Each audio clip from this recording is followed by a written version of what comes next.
أهم يكون في هاد لابارتي هادي اللي غنتكلمو فيها le choix des appareils de contrôle d'accès. Comment choisir un appareil de contrôle d'accès? Maintenant, on va travailler parler sur les 4 caractères du choix. Le premier caractère, on doit toujours choisir un appareil de contrôle d'accès qui ne fait pas de rejet. Ça dépend de l'environnement de travail. Si on travaille dans un environnement humide, un environnement acidique, ou bien un environnement اللي فيه بزاف ديال لي غريس مثلا comme les mécaniciens comme voilà, il faut toujours choisir un appareil qui ne fait pas de rejet.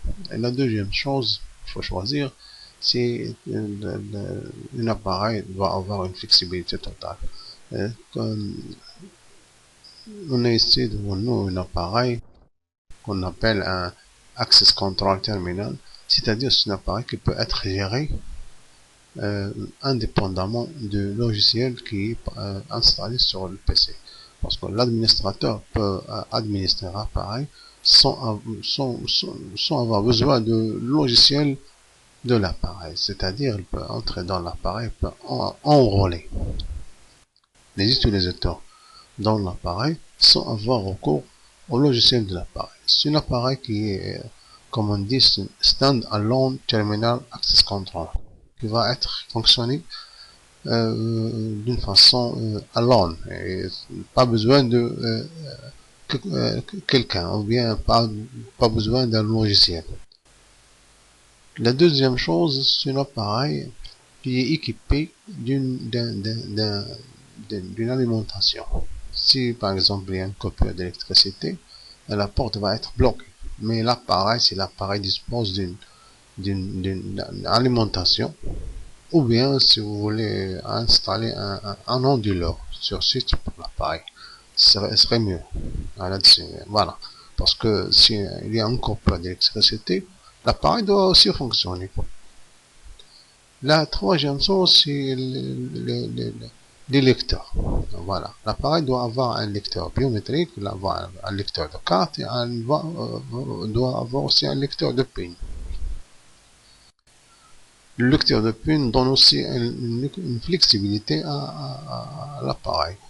Si par exemple vous avez une femme de ménage ou vous avez un contrat avec une société de ménage, chaque fois va vous envoyer une femme de ménage.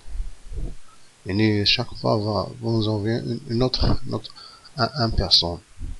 Vous n'allez pas à chaque fois femme donner une carte, ou bien enrôler ses empreintes. Non, vous allez chaque fois vous allez créer un PIN le jour, on appelle le PIN du jour, c'est-à-dire que la femme de ménage va utiliser ce PIN-là seulement pour cette période, ce jour-là.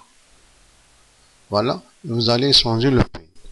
C'est la meilleure façon de travailler avec les... par exemple, si vous avez un électricien, vous devez avoir un plombier, ou bien dans votre site, il va entrer et sortir, voilà. Vous n'avez pas besoin de laisser quelqu'un à la porte, à dire le bab. Non. Vous allez lui donner un PIN pour le jour. Tu vas rentrer avec ce PIN-là, et tu vas sortir avec ce PIN-là. Mais si elle a fait son travail, vous allez éliminer le PIN ou bien le changer. C'est une flexibilité. Parce que moi, voilà. Et la troisième chose qu'il faut prendre en considération, c'est la disponibilité de l'appareil dans le marché. Le client ne doit pas faire un stock. C'est un appareil qui doit rester dans le marché. Si il y a une panne, bien, vous allez d'une façon rapide prendre notre appareil et de le remplacer. Et la quatrième chose, c'est le prix de l'appareil et la maintenance. On ne va pas prendre un appareil qui est compliqué. Voilà. Ce prix de l'appareil doit être, parce que c'est un appareil qu'on doit changer chaque an, ou bien, ça dépend de l'utilisation de l'appareil. Mais on peut faire aussi quelques réserves avec les appareils. Et si vous avez installé sur site, par exemple, 5 appareils, vous allez avoir un réserve de 3 appareils par exemple, là 2 appareils. Si un appareil tombe en panne, vous allez toujours trouver un appareil pour fonctionner les choses. Voilà, هذا بالنسبة للchoix de l'appareil. Pour le montage de l'appareil, vous n'avez pas besoin d'installer 2 appareils pour une entrée. Une pour la sortie, une pour l'entrée. Non, vous pouvez utiliser seulement un appareil qui doit être en relation avec qu'on appelle une autre extension, comme on a ici. Voilà, c'est une extension de l'appareil de contrôle d'accès.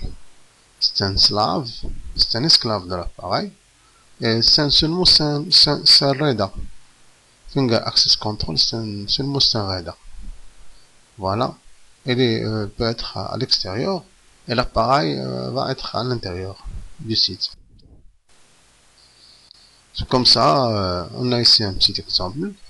C'est quelque chose qui est simple, mais on va seulement vous montrer comment les choses fonctionnent. Voilà. Voilà. L'extension c'est à l'extérieur et l'appareil à l'intérieur. Voilà.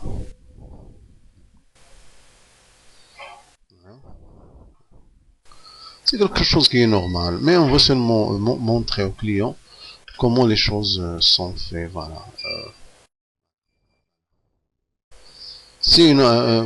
La meilleure des choses, c'est d'avoir toujours 2 appareils de réserve sur le site. Si un appareil tombe en panne, l'autre doit fonctionner. Maintenant, on n'a plus de... Voilà. La meilleure des choses, c'est d'avoir toujours 2 appareils qui sont installés sur le site.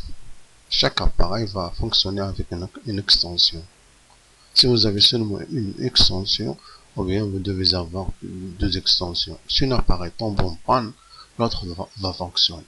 Maintenant, on va passer à l'autre point. Si par exemple, il y a un rejet de pointage, parce que comme j'ai déjà dit, il y a un environnement de travail pour la machine, parce que la machine ne peut pas travailler sur tous les environnements. Pour les bureaux, ça fonctionne très bien. Mais dans un milieu qui مثلا des acides, les graisses, voilà, il y a toujours un rejet. Il y a toujours un rejet. Maintenant, on a ici un appareil qui est équipé d'un sensor. C'est aussi un terminal de contrôle d'accès. C'est un terminal. Mais il est équipé d'un sensor, un sensor qui va lire les empreintes, même s'il y a de l'acide, mais dans le milieu acidique, ou bien un milieu humide, il y a un milieu. وهذا الزنزور هذا il peut aussi يعني يحافظ على حتى الفرود contre le fraude. Maintenant, voilà ce que vous avez devant vous, c'est moyen de fraude. Voilà, quelqu'un va prendre un empreinte de quelqu'un, il va essayer de le copier sur différentes supports. Voilà, c'est un fraude. Voilà. La machine que j'ai dit ici, c'est une machine qui est équipée d'un sensor. وهاد لو زنزور شنو تيدير الزنزور تيدير الخدمه ديالو تيدير الزنزور لي زنزور va automatiquement lire la partie supérieure et la partie inférieure. Voilà. On a ici par exemple un exemple si le doigt est sale يعني فيه زيت ولا فيه graisse ولا فيه شنو يكون فيه vraiment délicat, même le sensor nomidigme, c'est un sensor on appelle nomidigme, peut lire le doigt. Mais on voit maintenant un petit film sur ce sensor là.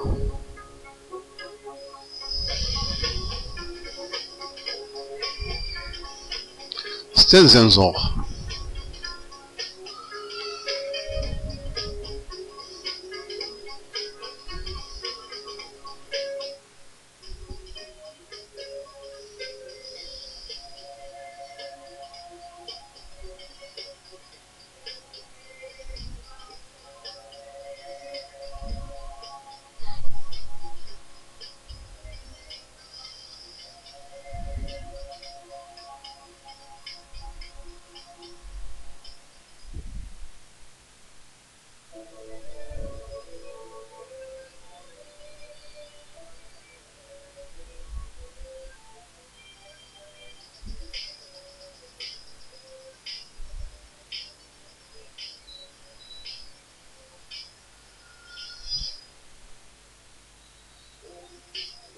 ميم دون لو ميليو إلا كان في الثلج راه تيقدر يقرا لي زومبرانت ديجيتال.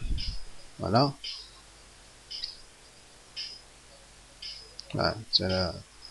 ميم لو دوا إلا كان فيه مثلا دقيق، ولا كان فيه مثلا الرملة ولا دوطخ بودغ، le sensor, le médium peut lire les empreintes.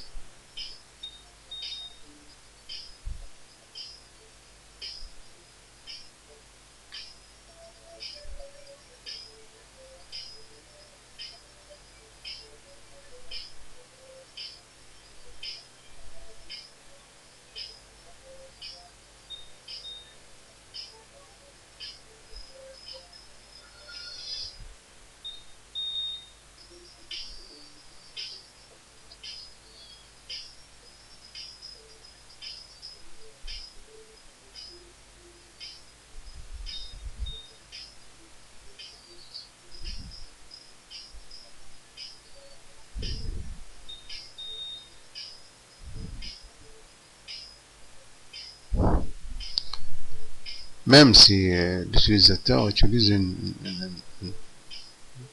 voilà, une legal attacks. غادي نكتفيو حنا بهاد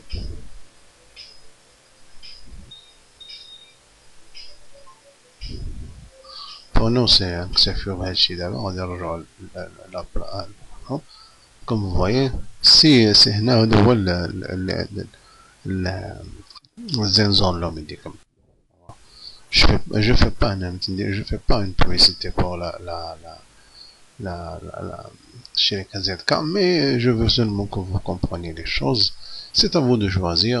C'est parce que je dois parler sur les lecteurs, et je dois aussi parler sur les différents problèmes avec les lecteurs.